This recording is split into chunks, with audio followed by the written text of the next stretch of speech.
In the name of the Father, and of the Son, and the Holy Spirit. Amen. Lord Jesus, cleanse my lips and my heart that I may worthily proclaim your good news. Strip me of my confidence in myself, and my eloquence, and in any other resources that is merely my own. Give me the grace of conviction that my faith and trust in you and love for others are the only decisive strengths I need to go forth and make you known. The task you've given me, which is making new disciples who will live as your sons and daughters, is totally supernatural task. All I can say is that I'm willing to be used. And the only words I can add is this: come, Holy Spirit, melt me, mold me, fill me, and use me. And in the name of the Father, and the Son, and the Holy Spirit. Amen. Magandang hapon po sa inyo lahat, mga minamahal na kapatid kay Kristo. Ang tatalakayin natin ngayon ay tungkol sa babala ng Panginoon sa mga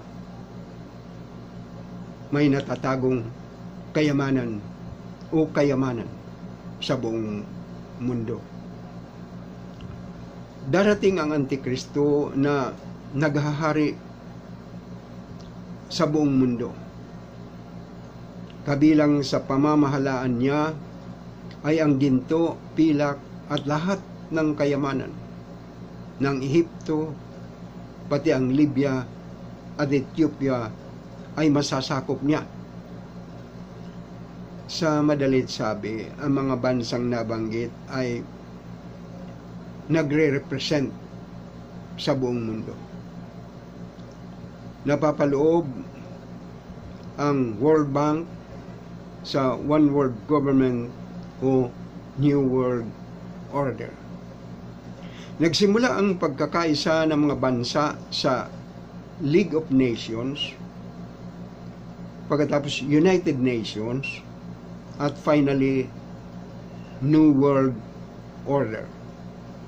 Mga kapatid, marami na ang nagpapahayag na malapit nang dumating ang Panginoong Hesus. Ito dahil sa natutupad na ang hula ng mga propeta at ng mga santo. Subalit kung malapit na ang pagdating ng Panginoon, higit na malapit na ang paglitaw ng Antikristo. Sapagkat bago dumating ang Panginoong Hesus, magkakaroon muna ng 7 taong kapigatian. Ayon sa banal na kasulatan, sapagkat sa araw na yon, ang mga tao'y magdaranas ng matinding kapigatiang hindi pa nararanasan mula ng likhain ang sanlibutan hanggang sa ngayon, at hindi na mararanasan pa kahit kailan mula sa Ebanghelyo ni San Mateo, Kabanatang 24, talatang 21. Ang ibig kung sabihin, ang naranasan ng mga tao nung gunawin ang Sodoma at Gomora, nung dilubyo ng panahon ni Noe, wala pala yun kung ihahambing sa panahon ng kapigatian. Kasi ang dalawang pangyayaring yon, biglaan ang pagkamatay ng mga tao. Hindi nila naramdaman ang hirap na matagal. Sa panahon ng kapigatian, 7 taon sa ilalim ng kapangyarihan ng dragon sa pamamagitan ng 2 halimaw. Ang 10 salot sa Ehipto dahil sa mapagmatas na paraon. Ang kahirapan sa panahon ni Emperador Nero na sinisigaan at inihagis sa mga leon ang mga Kristiyano.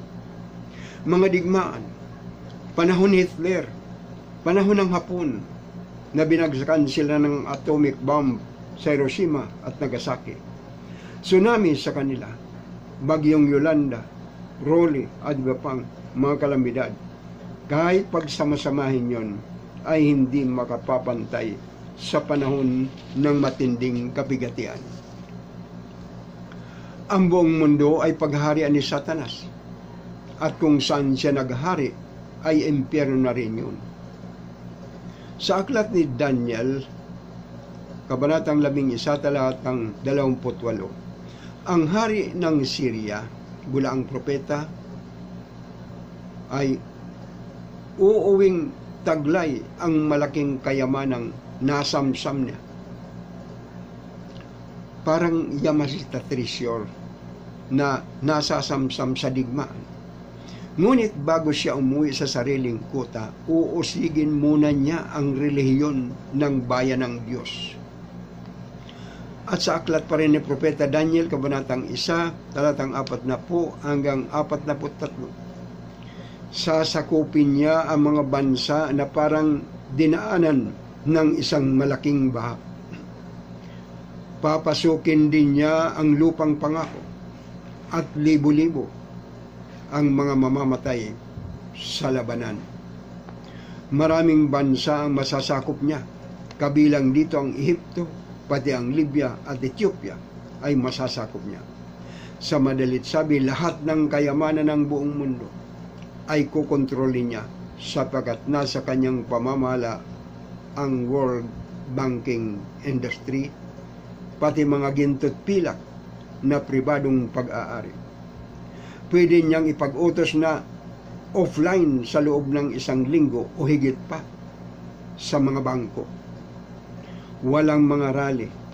Siya rin ang commander-in-chief ng lahat ng military forces sa buong mundo. Parang ang impyerno. Sa impyerno ba pwede kang mag-rally? Hindi. Walang human rights violations. Kung anong sasabihin niya, iyon ang batas. Nakita natin kung gaano karahas ang paglusob ng ISIS sa Syria, Boko Haram sa Nigeria, at ang mga Taliban sa Afghanistan. Sa atin sa Pilipinas, kahit ang mga nagsasabing Kristiyano ay natutukso ng kayamanan. Ang pangatlong tuksong ginamit ng dyablo sa ating Panginoon sa Lucas 4:8 hanggang 10. Pagkatapos dinala siya ng dyablo sa isang napakataas na bundok at ipinakita sa kanya ang lahat ng kaharian sa daigdig at ang karangyaan ng mga ito. Sinabi ng dyablo sa kanya, ibibigay ko sa iyo ang lahat ng ito kung magpapatira pa ka at sasamba sa akin. Sabi ng dyablo. Kaya't sumagot si Jesus, lumayas ka, Satanas, sapagat nasusulat, ang Panginoon mong Diyos ang dapat mong sambahin at siya lamang ang dapat mong paglingkuran. Mga kapatid, wika ng Panginoon sa Matthew 6:19. Huwag kayong mag-ipon ng kayamanan dito sa lupa. Dito'y may naninirang insekto at kalawang at may nakakapasok na magnanakaw. Dito, hindi man nakawin ang kayamanan mo, masisira din pala. Sa Santiago 5:1 hanggang 3, pakinggan ninyo ito, kayong mayayaman. Tumangis kayo at humagulgol dahil sa mga kapighatiang darating sa inyo. Bulok na ang inyong mga kayamanan at kinain na ng mapanirang insekto ang inyong mga damit. Kinakalawang na ang inyong ginto at pilak, at ang kalawang ding yun ang magiging katibayan laban sa inyo, at parang apoy natutupok sa inyong laman. Iyan ang kayamanang inimpok ninyo para sa mga huling araw. So, ang iniimpok ng tao na kayamanan ay inihahanda para sa mga huling araw. Huling araw, ito na nga, pagdating ng Antikristo. Nanakawin din pala niya yun. Mga kapatid, ang mga huling araw ay 2 pagkakataon. Mga huling araw bago dumating ang Panginoon, at mga huling araw mo bago ka pumanaw sa daigdig na ito. Yun. Kaya sasabihin mo, matagal pa naman dumating ang Panginoon, matagal pa dumating ang Antikristo. Oo nga, ay pero yung buhay mo, alam mo ba? Wika ng Panginoon sa isang pinunong bayan na lubang napakayaman at reliyoso na nagtanong sa kanya, sapat gusto niyang maligtas. Wika niya, tinutupad daw niya ang buong kautusan mulang pagkabata. Sagot ng Panginoon sa Lucas 18:22 hanggang 23. Isang bagay pa ang kulang sa iyo kahit nasusunod mo yung 10 kautusan. Ipagbili mo ang lahat ng inyong ari-arian at ipamahagi ang pinagbilhan sa mga dukha at magkakaroon ka ng kayamanan sa langit. Pagkatapos ay bumalik ka at sumunod sa akin. Nalungkot ang lalaki nang marinig yun sapagkat siya'y napakayaman. Yan mo itong lalaking ito. Nagtanong sa Panginoon kung ano pa ang kanyang gagawin para magkaroon ng buhay na walang hanggan. Kasi nasusunod niyang kautusan eh. Nung sinabi ng Panginoon ang kulang sa kanya, naiisa na lang, hindi pa niya ginawa at umalis na malungkot. So, ang kaligtasan pala hindi sa pilitan. Kung ayaw mo, kahit sinabi na siya ng Panginoon, okay lang sa kanya, hindi ka naman niya pipilitin. No? Kaya itong paghahayag ko ng salita ng Diyos, hindi ko kayo pinipilit na gawin ito at wala akong police power para ipagawa sa inyo ito. Kundi ang Espiritu Santo, yun ang magkukonvict sa inyo. At sabi ng Panginoon, yung kalawang ng mga ginto nyo, yun ang magiging katibayan, saksi sa pagdating ng paghukom na, ito, kita mo ito, inipon mo itong inipon. Ang daming naghihirap sa mundo. Isa pa ring mayaman ang pinagwika ng Panginoon. Hangal, sa gabi ring ito'y babawian ka na ng buhay. Kanino ngayon mapupunta ang mga inilaan mo para sa iyong sarili? Ganyan ang sasapitin ng sinumang nag-iipon ng kayamanan para sa sarili. Ngunit dukha naman sa paningin ng Diyos. Mula sa aklat ni San Lucas, kabanatang 12, talatang 20 hanggang 21. Mga kapatid, narinig na ninyo ngayon ang kapahayagan ng Panginoon. Gusto pa rin ba ninyong yumaman? O maghangad na yumaman? O habulin ang kayamanan sa anumang paraan?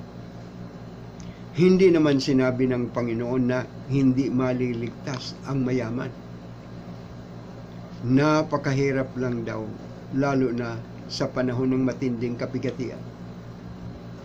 May nagtanong sa akin, bakit daw ba ipahihintulot ng Diyos ang panahon ng matinding kabigatian?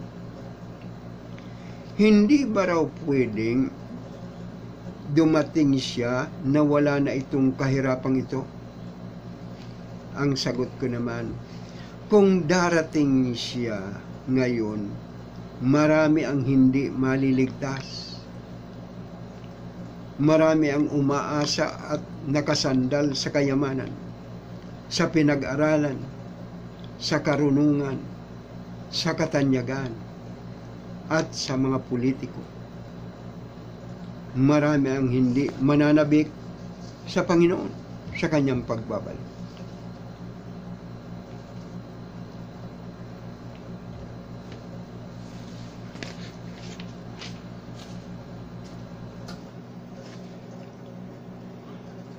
Ang panahon ng matinding kapigatian ay ang pagdalisay sa atin. Kung paanong ang ginto ay dinadalisay sa apoy, ay gayon din naman. Ang paghahari ng Antikristo sa lupa ay parang apoy na rin sa impyerno sa panahon ng matinding kapigatian. Wala nang masasandalan ang mga tao sa panahon na yun. sasamsamin ang kanilang kayamanan, magkakaroon ng kakapusan sa pagkain, supply ng tubig dahil sa mahabang tagtuyot, laganap na lindol, pagbuga ng mga bulkan. Ang mga ito'y magiging dahilan upang ang matao'y hihimatayin dahil sa daluyong ng dagat. Magdidilim ang kapaligiran, kaya ang mga tao ay magsisisi at tatalikod sa kanilang kasalanan at mananabik sa pagdating ng Panginoon. Subalit marami pa rin ang hindi magsisisi at sa halip isusumpa pa nila ang Diyos dahil sa salot na daranasin nila. Sa Revelation 16:8, ganito ang sinasabi. At ibinuhos din ng ika-4 na anghel ang laman ng dala niyang mangkok sa araw. At ito'y binigyan ng kapangyarihang pasuin ang mga tao sa tindi ng init. Napaso nga sila, ngunit sa halip na magsisi at talikuran ang kanilang kasalanan at magpuri sa Diyos, nilapastangan pa nila ang pangalan ng Diyos na may kapangyarihang magpadala ng ganong mga salot. Mga kapatid, gawin natin ngayon na ang kalooban ng Diyos.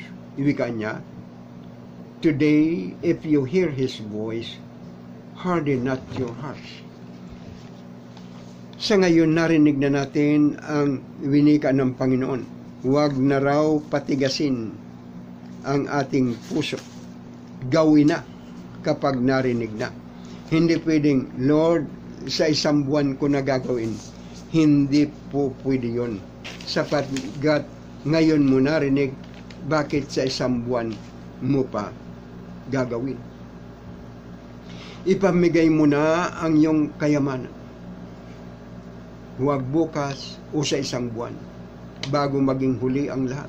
Wika ng Panginoon, hangal ngayong gabi ay kukunin ka na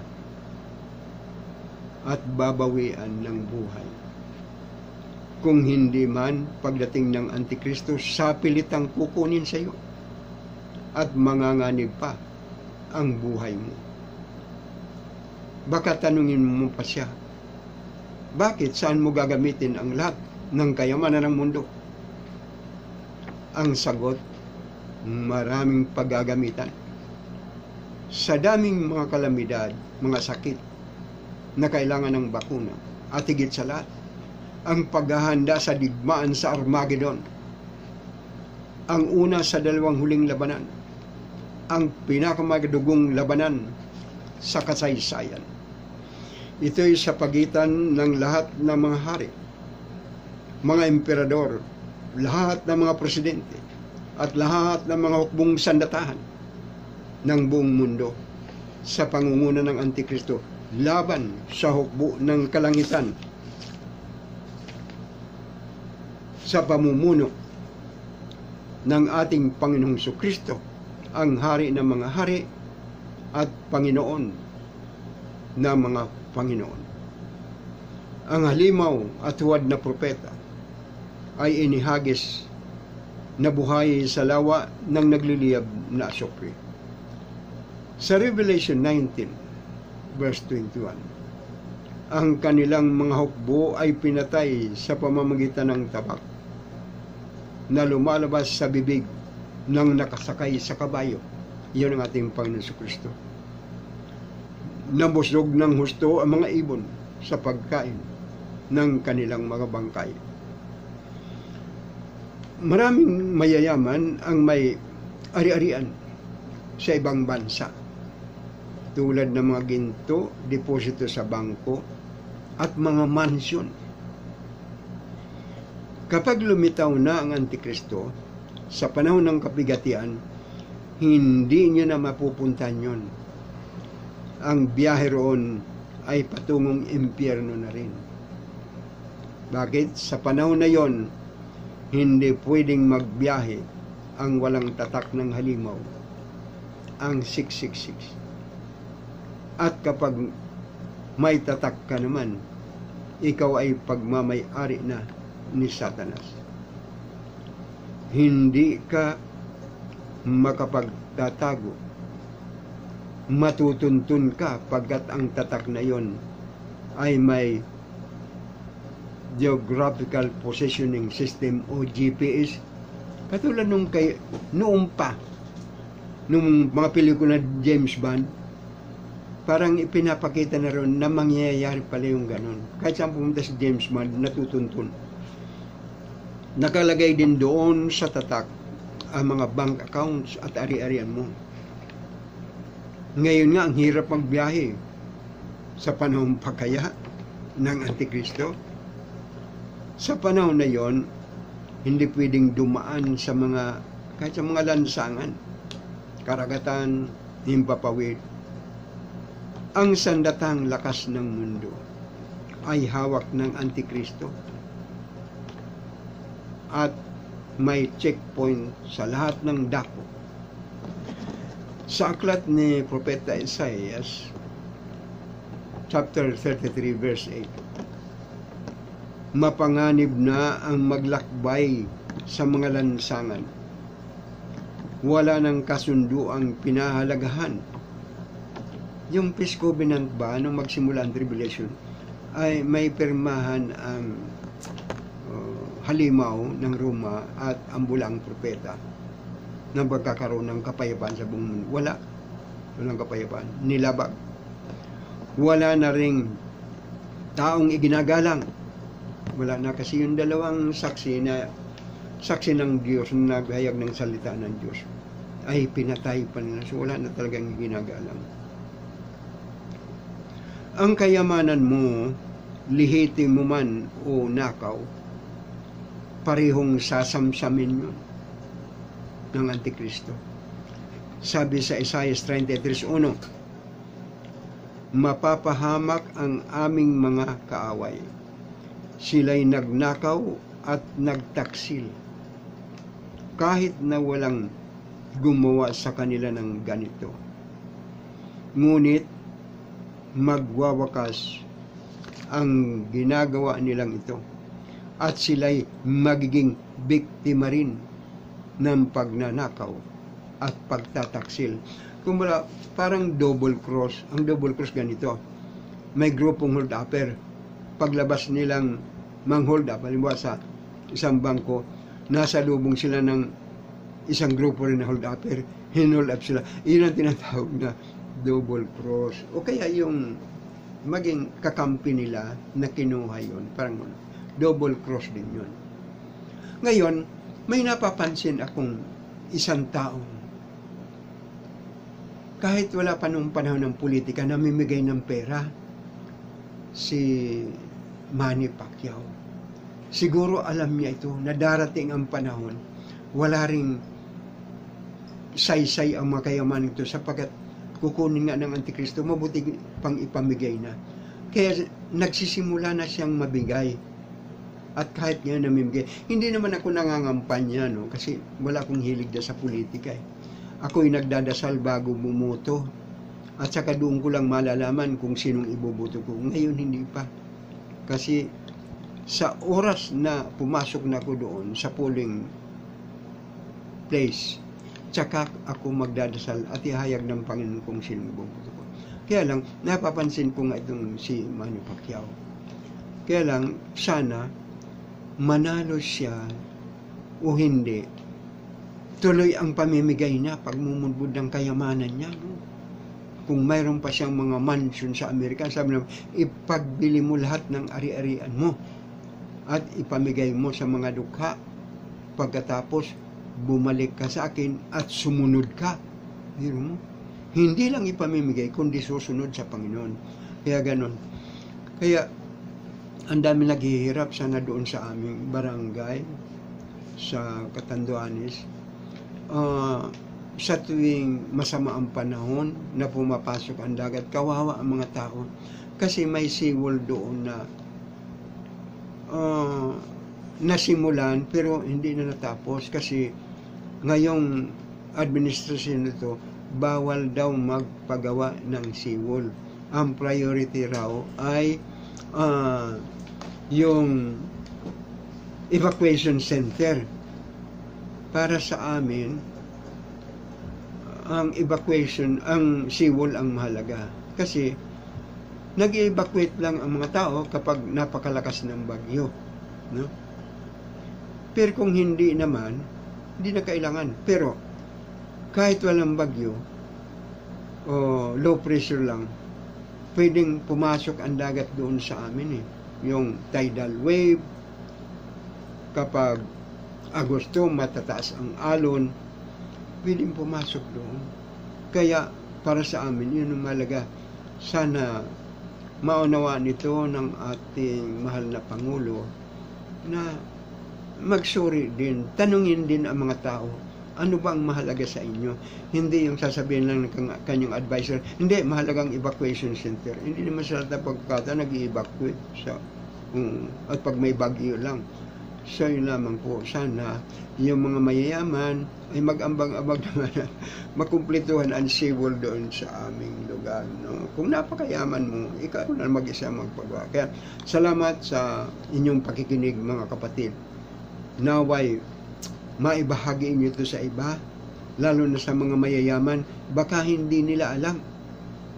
Baka parang katulad sila ng mga bata na nalilibang sa paglalaro sa gitna ng karsada, may dumarating ng mabilis na truck at nasagasaan sila. So, ganyan din ang kahinatnan ng mga taong aliw na aliw, no, abalang-abala sa mga bagay dito sa mundong ito. Maraming salamat at naway napagpala tayong lahat at magandang hapon po sa inyong lahat. Sa ngalan ng Ama, ng Anak at ng Espiritu Santo. Amen at Amen.